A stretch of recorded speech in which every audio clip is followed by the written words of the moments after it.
How are you, folks? Dave Brown here with the New Populace. Thank you again for joining me.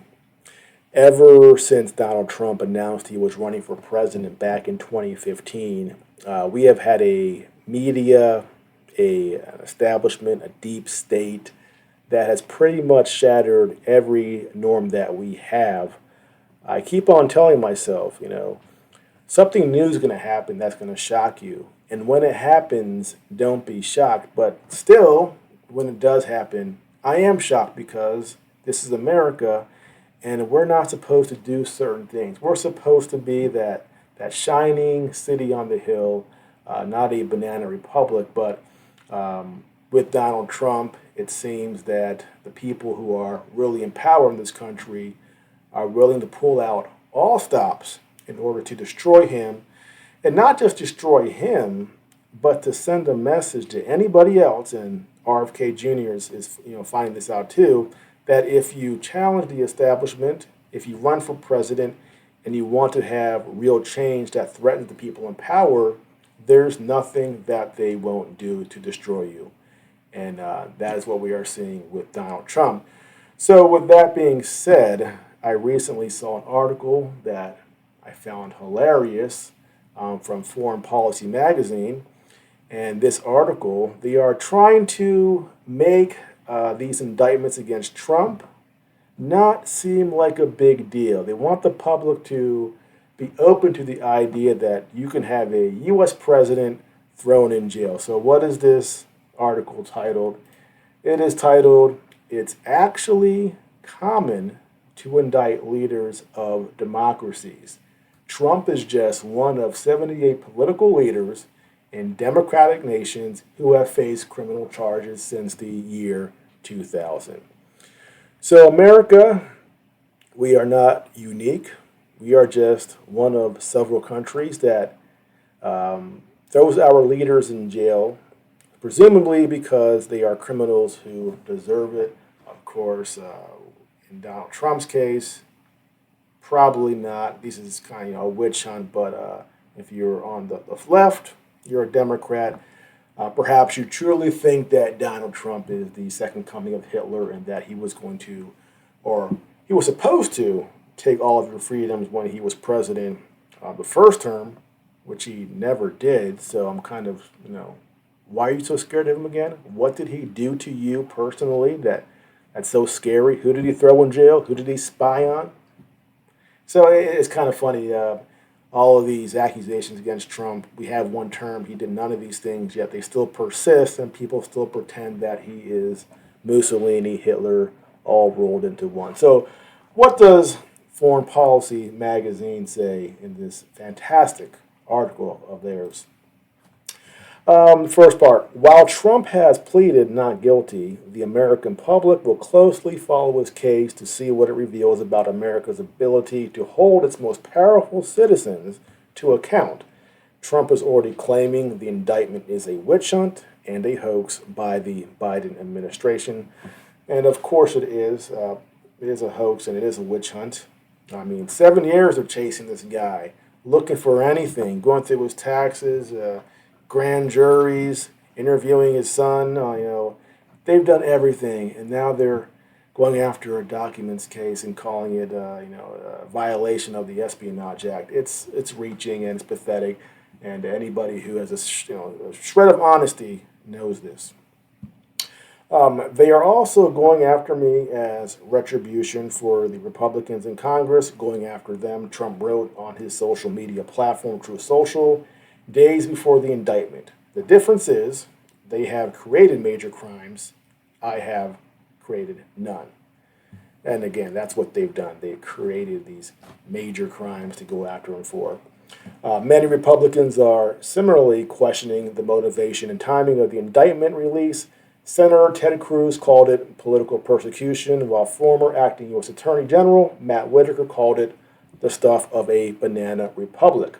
But despite claims that prosecuting Trump means a slide into autocracy, the indictment and the conviction of former leaders in democratic and semi-democratic countries around the world is in fact quite common. So here's Foreign Policy magazine trying to tell the American public, relax. It happens in other places. It's not a big deal. It's quite common. But one thing I found funny here is that they used the word semi-democratic, and that wasn't there before in the beginning of the article. In the beginning of the article, they said democracies, and now they slipped in semi-democratic. Why did they do this? Well, we know why. They're trying to pump those numbers up because if it was just real, straight up democracies, there it wouldn't look as good or look as common as they claim. So they slip in that language.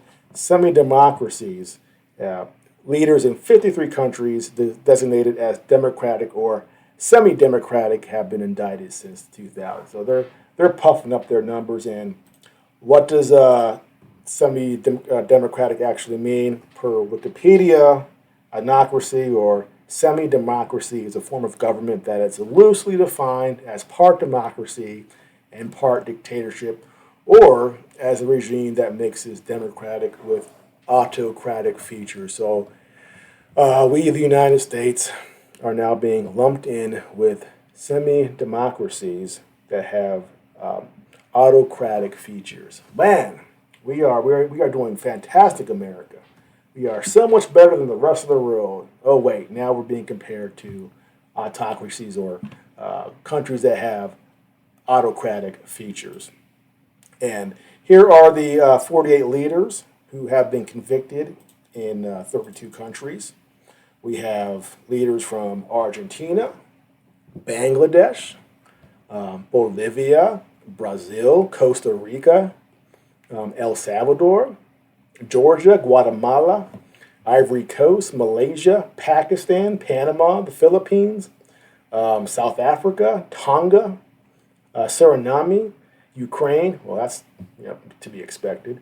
Uruguay, and then we have a couple of Western democracies: France, Italy, and Iceland, and South Korea. So really, I'm going to call it 4 democracies, not the 32 countries here that are semi-democracies or democracies. So they're trying to make the case that this is very common.